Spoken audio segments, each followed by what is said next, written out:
शंभूराजांचा इतिहास ऐकायचा होता ना, ऐका.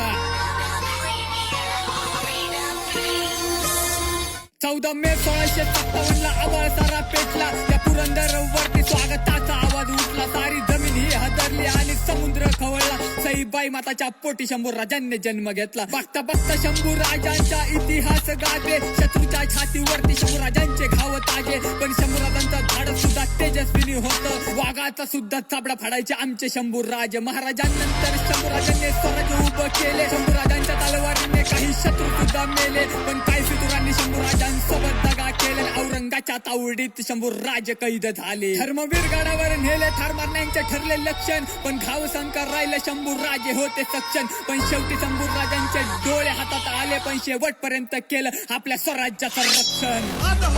भवानी आईचा पुरंदरी जणू प्रचंड